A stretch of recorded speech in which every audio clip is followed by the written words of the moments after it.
Hello, everyone. Let's welcome Ashutosh ji. Jai Gurudev. Jai Gurudev. Great. So everyone's very eagerly and enthusiastically waiting for you. I can't tell you, we already have 85 people right now, and there are a lot more coming in. So it's so nice to have you here. Same here, Didi. It is indeed an honor to be talking to you. No, first let me introduce you to everyone who's so eagerly waiting to talk to you. So Ashutosh ji is a highly celebrated Jyotish. And other than that, he's an MBA, he's had 10 years experience in the corporate sector and all that. But from what I hear, he was highly influenced by Gurudev since a very early age. And his father, I think, was his first teacher who taught him astrology and Jyotish. And then we would like to know more about how you took it further. And he's been practicing since the past 20 years. Can you tell us a little more about yourself so that we know who we're talking to? Sure. Yeah, I started to learn Jyotish. I developed interest in Jyotish when I was 15 years old, and my father was anyways practicing it. So using his books and his entire notes, I started to study Jyotish.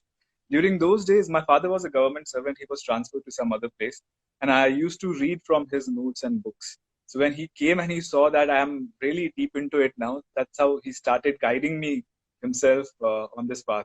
And then later on, a very good teacher who has been into Jyotish right from there, from his childhood and his entire lineage for past 15, 16 generation, they have been doing Jyotish. So Mr. Jay Narayan Bohra, he was the one who took me under his guidance and he started guiding me. He also is from Jodhpur. I belong to Jodhpur, Rajasthan. So he was also from Jodhpur. And that's how I started my Jyotish learning. And then rest is a history. Wherever I got a good teacher, I have just been to them and tried to learn as much as I could. And I still feel that Jyotish subject in itself is such a huge subject. I still feel that I'm still scratching the surface and still a student of Jyotish. I think entire life, even if I study, I would still be a student of Jyotish. I believe so. How deep would you say is the science of Jyotish? Didi, this is as as as I got deeper into the study of Jyotish, when we talk about the depth of the subject, it is as vast as an ocean, or maybe probably vaster than or deeper than that. Right. But when we actually talk about practicing Jyotish and the impact of Jyotish in our lives, uh, the the most important granth of Jyotish, which is called Brihat Parashar Hora Shastra, Maharishi Parashar has given it, and he is considered as the authority in Jyotish. Whatever he has said is final. Maharishi Parashar has mentioned that Lord Vishnu has taken avatara in the form of Navagraha to sustain life on planet Earth. And then these Navagrahas energy is present everywhere around us. Anything you see, anything we can touch, feel, experience, it's all Navagrahas energy. In fact, in the early days of learning Jyotish, we used to see grahas in everything. If somebody, even if my teacher is teaching in my school, I was in school when I started learning, the teacher is teaching something on the board and I'm analyzing that this person must be Mars, this person must be Sun. So this is how you start seeing people. Everybody in my classroom, all my fellow students, I could only see planets in their faces rather than their own names and original faces. So that's how you start to get into it, and everything around. Uh, it can really go very long if we start talking about how everything else, right from Antakarana to Karana and to Vatavarana, everything is nothing but the manifestation of one or the other Graha's energy. So you would say the subtle, the physical, as well as your surrounding. Because Absolutely. we have people who are here from other countries as well who are joining us, and who may not understand Sanskrit or Hindi, so I'm sort of Okay. translating it in English for them. Okay, great. So you would say that the planets have an effect on everything, right from the mind level to the body to the subtle body to the surroundings. So so Jyotish is a science which would be able to explain everything that is happening around us to the body. The planets have an effect on everything, and therefore, whatever is happening is happening. So today, most people who are here right now, there's so much uncertainty with the current situation, with the pandemic, all that, and most people over here, a lot of people have sent questions, and questions are mainly pertaining to the current situation, you know and they would like to know a little. And see, right now it is so uncertain. The whole situation has created so much uncertainty and instability in people, in their minds, because no one knows what to expect. No one knows what to expect in terms of how long are we going to sit at home. If we go out, is it safe or not? Can we travel? Can we send our children abroad? They've all come back from school. They may need to go back to school. When can we send them to school? What about our jobs? Which is a safer place to be in? India, or should we be somewhere else? And what happens to they're like all kinds of questions in people's heads. And so what we are hoping to get right now is a Jyotish's perspective on the current situation. So can you Yeah, tell us a little about that right now? sure. This all actually started with a solar eclipse that happened on 26th December last year. It was an annular solar eclipse, which means a complete solar eclipse. And such kind of eclipses are rare. Annular solar eclipses are not a routine phenomenon. When would you Um, think was the last time it happened before this the one? last time similar kind of eclipse happened before 9/11. Oh, okay. Before that, also we had somewhere around 2000, year 2000. Uh, Before that, also, now here it is not just one annular solar eclipse. The interesting thing, what is happening right now, is we are getting another solar eclipse within 6 months, and that's too an annular solar eclipse. Um Having And a an long annular one. solar eclipse, Sorry. uh, Continue. yeah, having an annular solar eclipse itself is a rare phenomenon, and having two within 6 months is even rarer. Before this, the last time it happened was in 1981, 82. Around that time, when all the riots in Khalistan, Punjab, has begun, and emergency was announced. All these things happened. Before that, Correct. it happened in 1965, around Pakistan, Bangladesh. Rift was happening, and India had to participate in between. Before that, it happened in around 1920, when the plague got spread all over the world. It was again a pandemic. Uh, Before that, it was around 1902, when the First World War also started. Ashutoshi is scaring us, you know that. Yes, so having two solar eclipses, this Right. kind of solar eclipses, is definitely not a good indication. It definitely shows, it is a way of planets to indicate that yes, now our planet Earth is going through some major transformation. Be prepared for it. The good part here is, before the next solar eclipse, we already had a lunar eclipse. Few days ago, on 5th of June, we had a lunar eclipse, and on 21st, we are going to have another solar eclipse. So this lunar eclipse falling before a solar eclipse actually mellow down the effects of the coming solar eclipse. So Oh, that's good. in one way, that's a good news. Yeah. The last solar eclipse, how I have also explained in my previous videos, the solar eclipse happened in a special nakshatra called Nriti. Nakshatra was Mula Nakshatra, and the deity of this nakshatra is called Nriti. Nriti translates to calamity. So a solar eclipse in itself is a problematic thing, and it is happening in a space of calamity. When I say nakshatra, it is just the sky is divided into 27 equal space, uh, and each segment is called one nakshatra, and it has some inherent properties. So it happened in the space of uh, Mula nakshatra, which is ruled by the deity called Nriti, which translates to calamity. And in Puranas, it is mentioned that Nriti is the daughter of Adharma and Ahimsa, which means unrighteousness and violence. So, whenever there is an upsurge of unrighteousness and violence in the world, Nriti is born, and last solar eclipse was indicative of that. Now, Nriti also has two sons, fear and death. So once Nriti has emerged, once the calamity has emerged, it again gives birth to these two things which we have been seeing from past 6 months now. Right.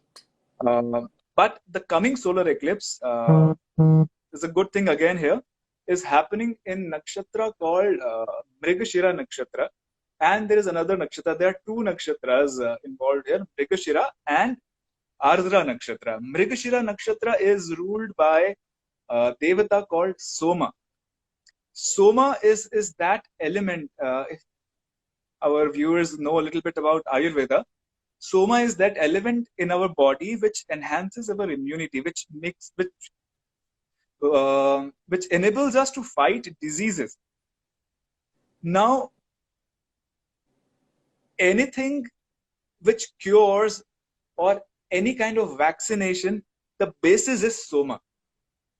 Right. So now this Grahan is happening. Now Grahan is a kind of phenomena which is equated with Rahu, one of the grahas in Jyotish. And Rahu is the planet of research and innovation. Something new, something futuristic. If something is happening around which is very new, modern and futuristic, it is because of the blessings of Rahu. So whenever a grahana happens, the Rahu energy becomes very intense. And because this is happening in the nakshatra of Mrigashira, who's ruled by Soma, there is a good possibility that after this grahana, coronavirus vaccine may come up. Right. So you would say, how long do you think it would take for something like that, for the effect of the grahana or the change in the planetary positions to bring about that result?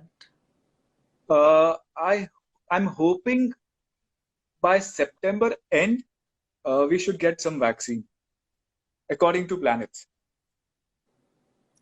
But here another concern which is alarming here with this upcoming grahana is, though it may put an end to coronavirus or it may stop the spread further, but because it is happening now, Mrigashira and Ardra nakshatras are ruled by Mars and Rahu. And whenever Mars and Rahu joins together, when they come together to do anything, they create some explosive situation. So this is a time when we may witness some war-like situation or some riot, some kind of violence is expected after this grahana. So I do not see everything to get back to track before May of next year. So a lot of people have predicted May of next year, for things to get better. But so are you trying to tell us that it's not just health, but it's also economy, it's also the political situation? Which are the areas that are going to be affected by this grahana? Political situations, definitely. It may cause some setback to some political party, or we may lose some political leader also. So situations are like that because of the violence or because of some abrupt thing, something that will come up suddenly and will shock everyone, and which is not going to be too nice. So we have to be prepared for that. When do you expect that to happen, and where? Which part of the world? See, though the next grahana is happening in India, the effect of this grahana would be starting from Japan, Taiwan, China, all the southeastern country, Indonesia, Malaysia, Singapore, then Thailand, Nepal, India, Pakistan, Afghanistan, Russia, and some part of Africa. Some part of North Australia also will be impacted. So these are the major countries who are going to get impacted by 21st June eclipse. But there is another eclipse coming on 5th of July on Guru Purnima day itself. That will impact the other Really? part of the world, which will include the Europe and America. So it means So it's I affect the entire world. There's going to be no part of the absolutely world that's going to be unaffected by the. yes, yes. So So why? Go this ahead. time definitely, I would recommend everyone to keep to take maximum precautions. Do not be in a hurry to start your work again or to get back to your businesses. Uh, take your time. This is a good time to go inwards because this is not ending with this grahana. In December, we are getting one more grahana. So it is like three grahana within a span of 1 year is not a small thing. Astrologically, it is a big event. It has a long-term repercussions also, uh, which may take another couple of years to subside. Coronavirus is just the beginning, I would say. There are different kind of challenges which may crop up with different grahanas coming. So there are some people who are talking about a world war also at this time. Do you see a possibility of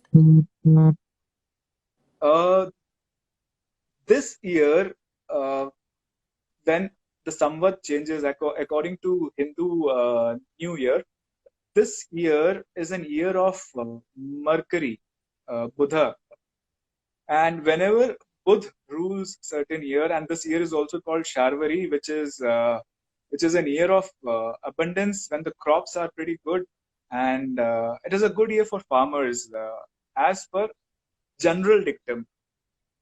The years, the samvatsar also repeat themselves after 60 years. So the first crop we have seen, the Rabi crop has come really well.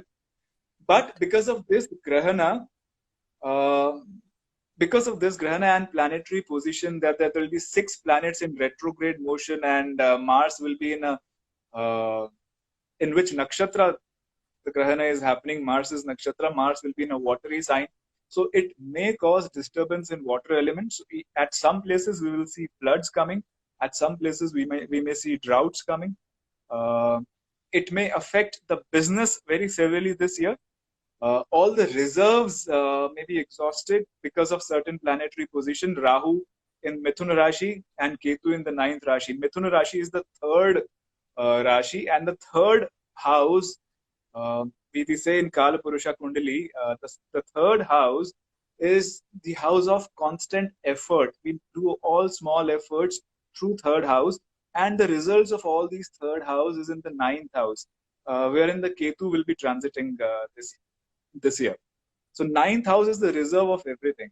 So with this grahana happening in third house, I'm afraid that all the reserves will be exhausted, and we may face some tight situation in terms of logistics, transportation, and food shortage also. But war is not very evident. There are possibilities of violence, some kind of rift between countries, some kind of fight which is at diplomatic or political level. We are also going to have one international meeting wherein India, there's a good chance China was part of that, the Security Council of the World. And now there's a good possibility that instead of China, India may become part of that Security Council.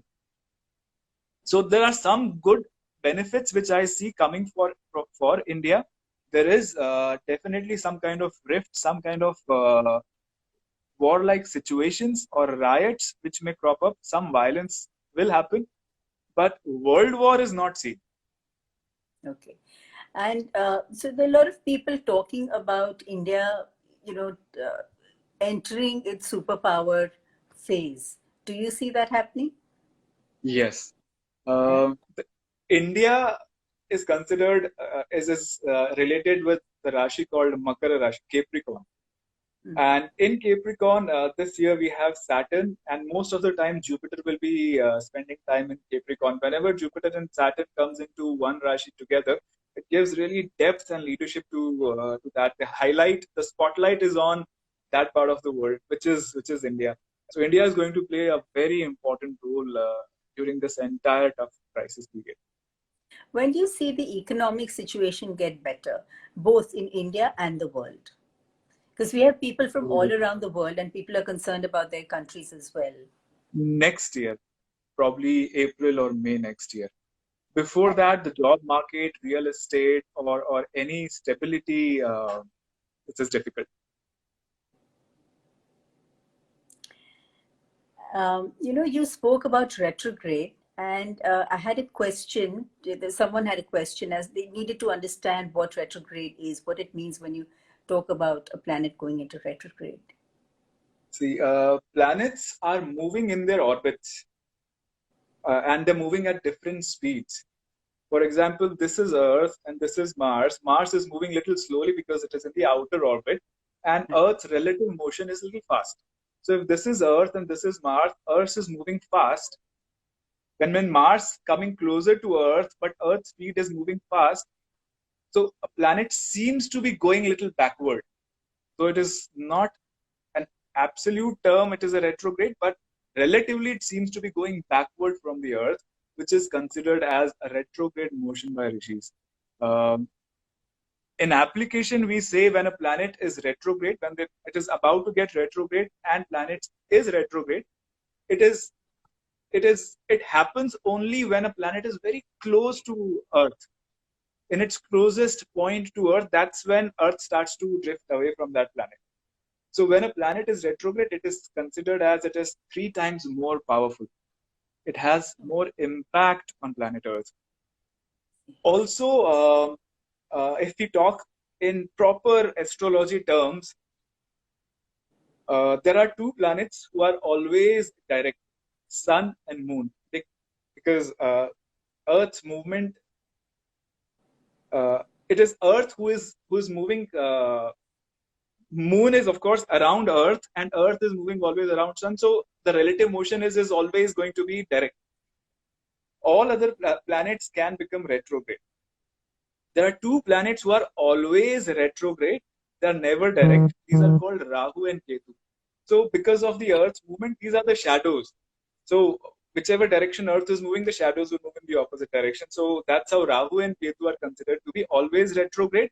Sun and Moon are always direct.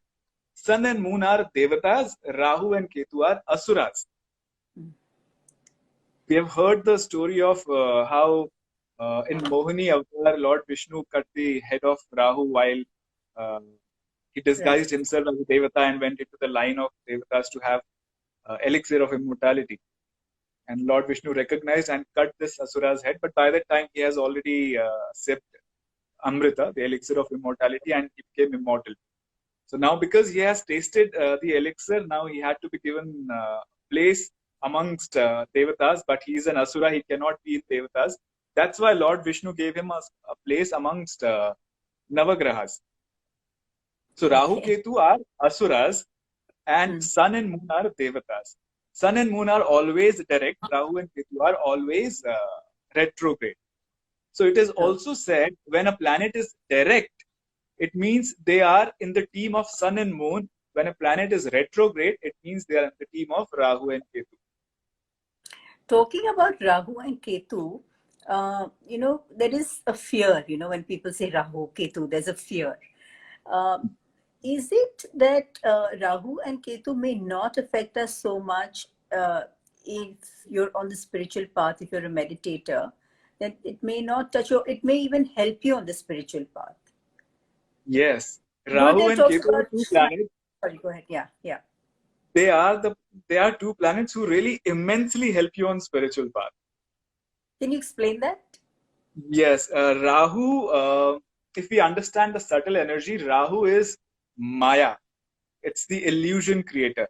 So the first manifestation of Maya with which we started to consider ourselves separate from the God, the ego, the ignorance manifested. That is the function of Maya, which which made us feel that we are separate from the one Brahman.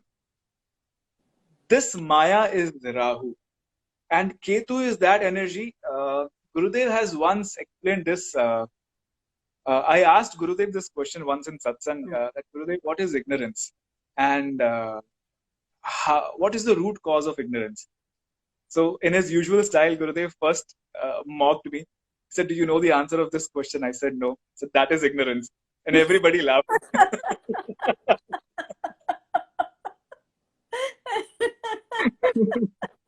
That is so him.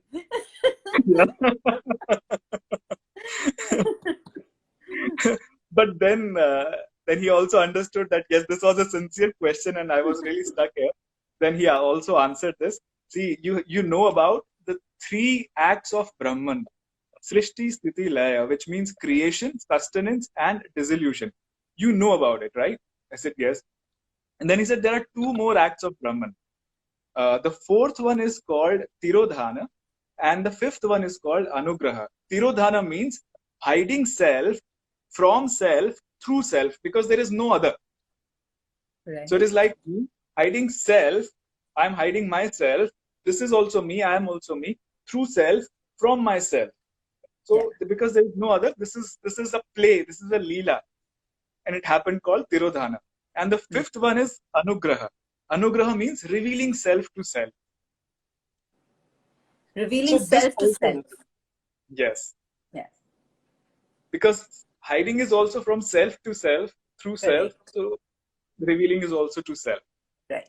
So Rahu is this 4th act, Tirodhana, hiding self from self through self, and Ketu is revealing self through self, which is Anugraha or grace. So Ketu is also called Moksha Karaka. Ketu is the planet which gives you enlightenment. Yes, it reveals self to self, right? Yes. And one of the most important planets that define your spiritual potential is Rahu in your chart. Can you explain that again? That will become too technical for this forum. But Rahu is one of the most important planet that defines the spiritual potential of an individual. Yes. And what is the role that Shani plays? Because Shani is another planet which people fear. Yes. Shani is karma phal data. It is a karmic retributor. So whatever karmas you have done. Okay, let me explain this in another way. So the light of Brahman, the light of self, is sun. The Maya that veiled this light is Rahu. So the moment Maya veiled this light, a jiva, an ignorance was born, and a spirit, an individual identity was born. Suddenly, this identity started to feel very small, very limited, because until now, it was part of the infinite, and suddenly it has become limited. So it starts to feel a deep longing and a deep sadness or deep vacuum that something big has been taken away. So this longing, this sadness or this vacuum is Saturn. Okay. So Saturn is whenever we feel lack, whenever we feel miserable, or we feel absolutely lonely. We may label it to anything in this world, but this is Saturn's energy crying within you to get one with that Almighty again. So Saturn is the planet. Disguise. Absolutely, absolutely. So whatever Saturn misery, is a blessing, Rahu is a blessing, Ketu is a blessing. They're all blessings, actually. That's why the first thing I said is Lord Vishnu himself to sustain the world has come into 9 grahas. How can any graha be bad? Right. And not only that, they're even necessary on the path, because Saturn is something that's going to create so much pain in you that you will definitely ask questions. You will definitely say, I want the light, show me the light. Saturn. So you go through that dark tunnel looking for light at the end of it. So, and then the same thing with Rahu and Ketu again.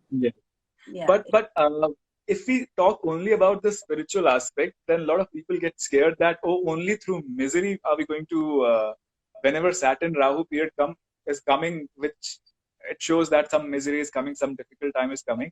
I have seen Saturn giving amazing success. Saturn makes you very disciplined and hardworking also. If you have good Saturn, in fact, if you are very hardworking and very disciplined, it indicates that you have a good Saturn, and Saturn will not do any harm to you, but it will reward you for your discipline and hard work. Same way, Rahu and Ketu. Rahu is an innovator. He thinks out of the box.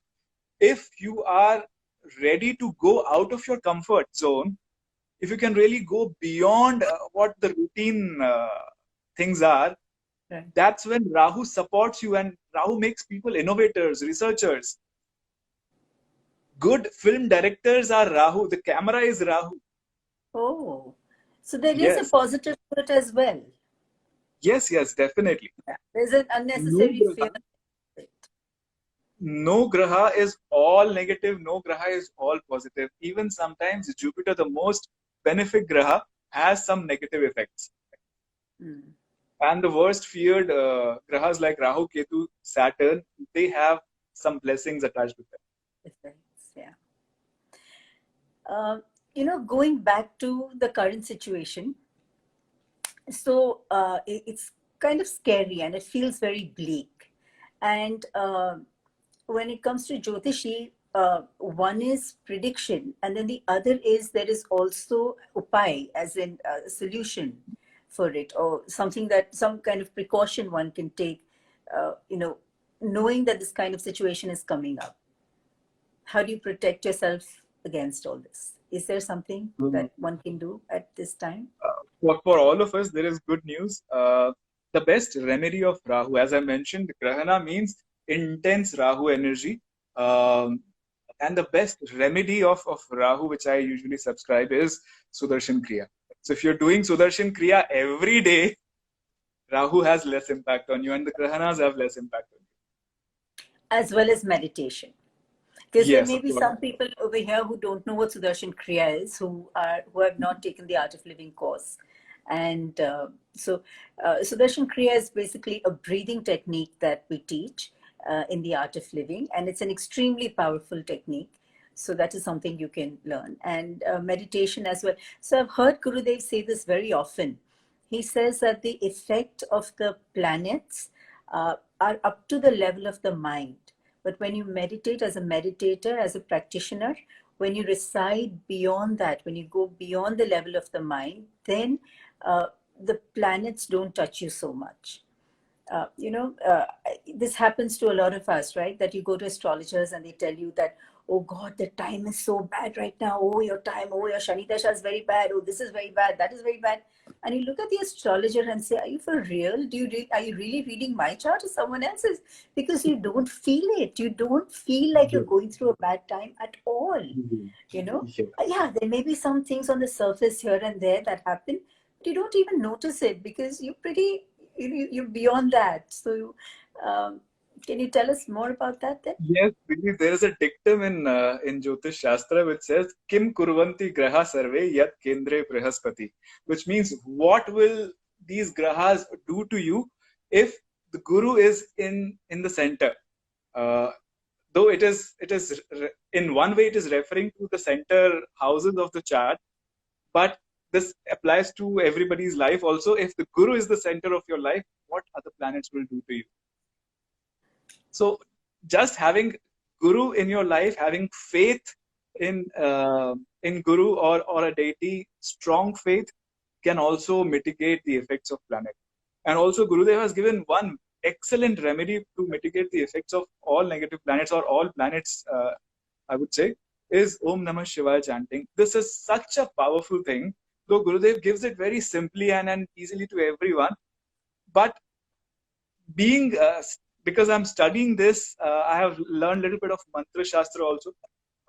We can really relate to it, that how powerful and how technical it is. How Namah Shivaya, these 5 syllables are connected with the 5 elements, and these 5 elements in turn are connected with the 5 limbs of time, which we call Panchanga, and Om is connected with our consciousness. So the moment we chant Om and then Namah Shivaya, we not only clear our consciousness, and we also clear the 5 elements. And the perception of time, the definition of time, as I always what I have understood and learned, and I always share with others, is uh, when consciousness moves through matter, it gives us a perception of time. So there are two main things involved: consciousness, matter, and movement. Three things. When consciousness moves through matter, it gives us a perception of time. A few days ago, Gurudev was talking to God Gopal Das ji, and he also quoted this: "Life is an age is an issue of mind over matter. If you don't mind, it doesn't matter." So it is actually mind moving through matter which is giving everything, which is giving us all this perception. So consciousness, just chant Om, and then your consciousness is vibrating with the highest energy. And Namah Shivaya, all 5 elements around you will vibrate with that energy. So when all 5 elements are on higher energy, your consciousness is on higher energy, the movement is very smooth. Your time, your panchanga is purified. Your panchanga is purified, which means your day is set. No other remedy needed.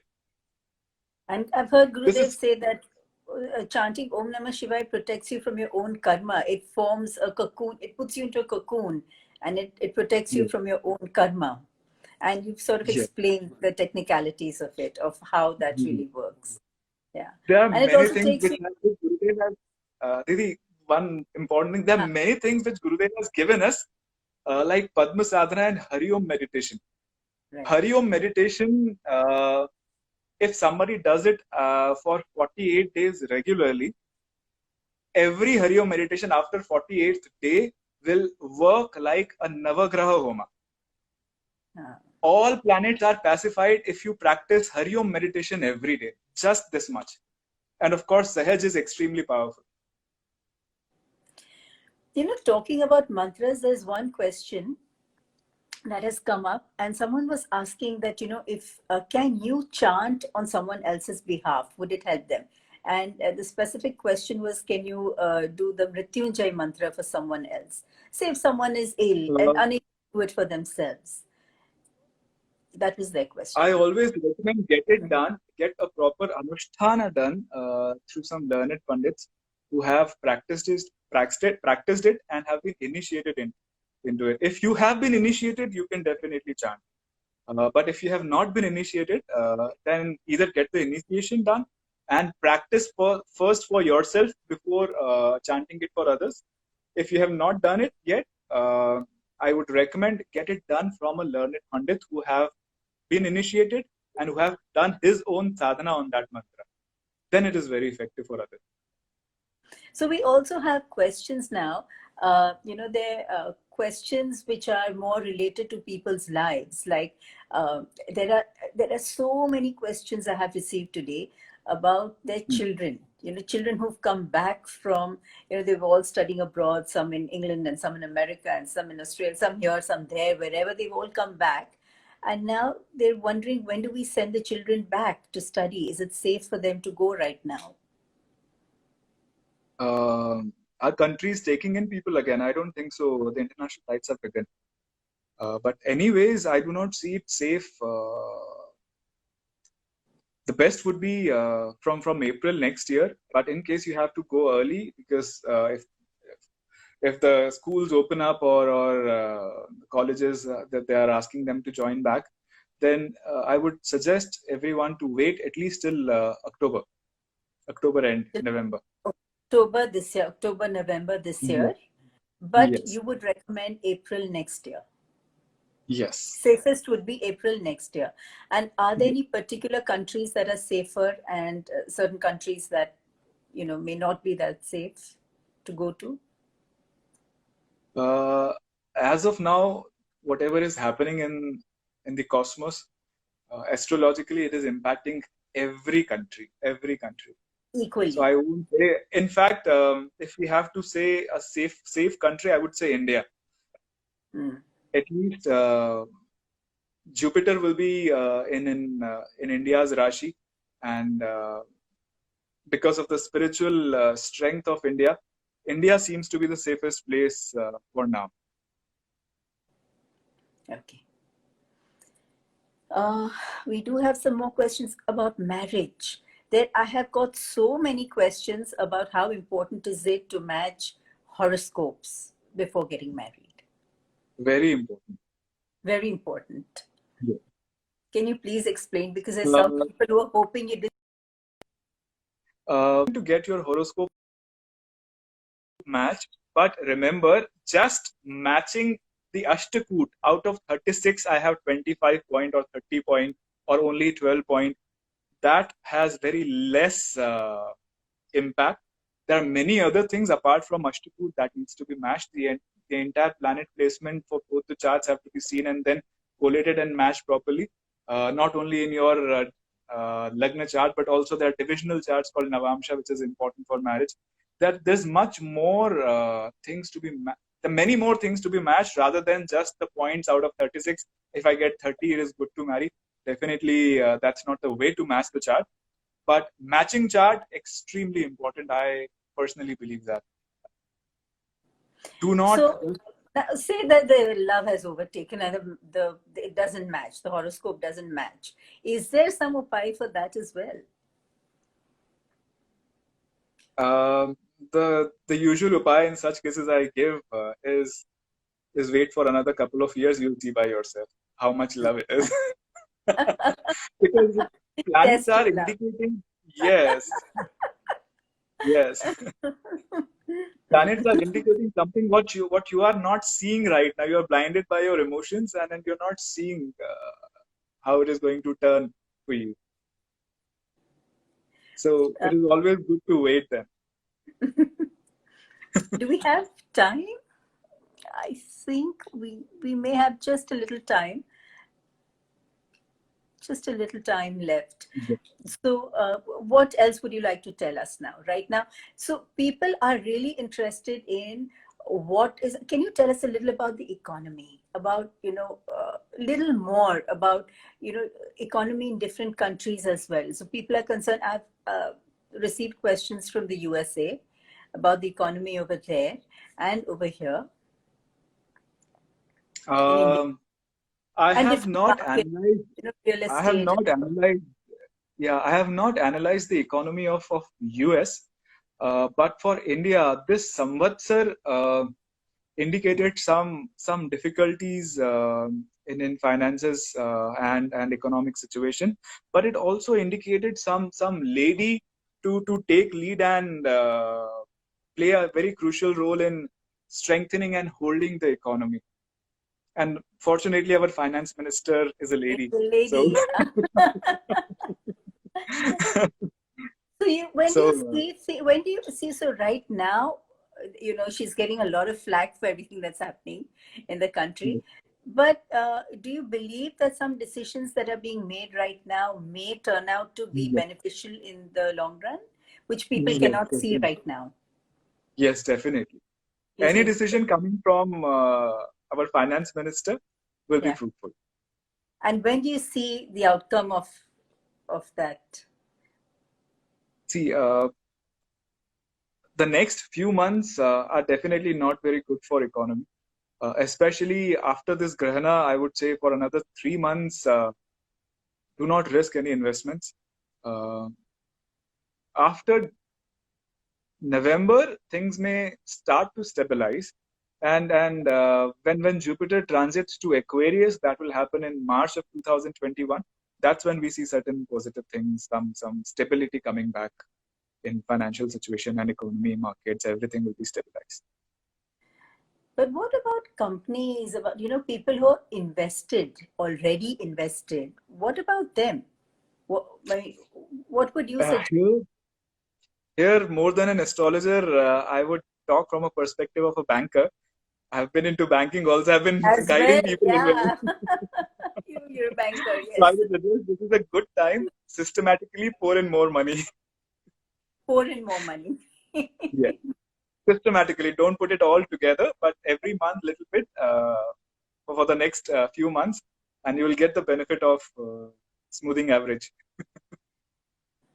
Okay. Well, it's been very nice to have you, Ashutosh ji, on this talk. We don't have much time. I don't think we have any time left right now. So there is a lot of requests coming in for part 2 on this. Would you be open to that? Would you like to Yes, come yes. back? Shall we do a talk again I'll be sometime glad. soon? I'll be glad to talk to you again. So I would like to tell everyone who's watching right now that we shall be bringing Ashutoshi back again soon. And so then, you can send your questions beforehand, because I cannot read clearly. So I'm finding it so difficult to read your questions right now. I have a problem. So just send me your questions earlier, and then I'll ask him. I'll make sure to ask him all the questions. And thank you so much, Ashutoshi, and we will Thank you see you so much. soon again. Check it. And thank you so much, everyone, for being here. Yes. And I hope a lot of your questions are answered. I hope it's giving you some relief also to know that even though the times that are coming up are difficult, but we're not doomed, right? It's just going to be a difficult time that we're going to go through. And it's not like there is no solution to it. So as Ashutoshi said, the main solution is it's a foolproof solution is meditation, do your Sudarshan Kriya, and have faith. Have faith and know that this time will not last forever. Time will change. Time changes constantly. And is there anything, One, any other solution you would like, anything else yes, you want to say? one more thing I would like to add here. Because looking at the planetary situation, Vedic Dharma Sansthan is organizing Hanuman Chalisa chanting session on the Grahan time, on the Grahan day, 21st of June, 11 a.m. We plan to gather. Our sankalpa is that let's 1 lakh people come together and we chant Hanuman Chalisa for 11 times. And with this energy, with this prayer to Hanumanji, hopefully we'll be able to sail through the period ahead. And this will also, being part of such a huge energy, will also really uplift our spirit and gives us strength to deal with the challenges which Grahan may pose to you. Though the results will be different for each Rashi and each individual looking at their planets and all. But in case if there is some challenge which has been posed by, which Graha might pose to you in future, that will give you strength to face them. And if this Grahana is beneficial for you, it will definitely enhance the benefit qualities of this Grahana if we chant Hanuman Chalisa all together. So And just on that 21st of chant. June, Sure, go ahead. Finish. 11 a.m., we are all coming together online to chant Hanuman Chalisa for 11 times. It should not take more than 40 minutes, I guess. So from 11 to 11:40, we'll be able to finish this. And just that chanting, just the vibrations, when so many people chant together, it just permeates into the environment, and it changes the energy and the feel in the environment. And do you also agree that nothing is fixed? If it were fixed, then there would be no upai, right? So nothing is fixed. Absolutely. There is a possibility of bringing change. This is an indication of what is to come, but it is not definite that you're going to, uh, you know, it's not like you're going to have to face it. You can take precautionary measures beforehand to protect yourself from what's coming, right? Yes, yes, definitely. Gurudev has once mentioned this again in his words uh, that God can change anything, God or Guru. So he said Guru can change anything, then he changed it to God can change anything. That's why Guru or God is called omnipotent. इसीलिए उनको सर्व समर्थ कहा जाता है. So if we have the key factor here is our faith. If we have faith in our Guru or in our God or in ourself also, then there is nothing which cannot be overcome. True. Thank you so much. I think before they kick us out, we should leave. Thank you, everyone. Thank We'll see you. you all Thank soon you. again. Jai Thank Gurudev. you. Thank you.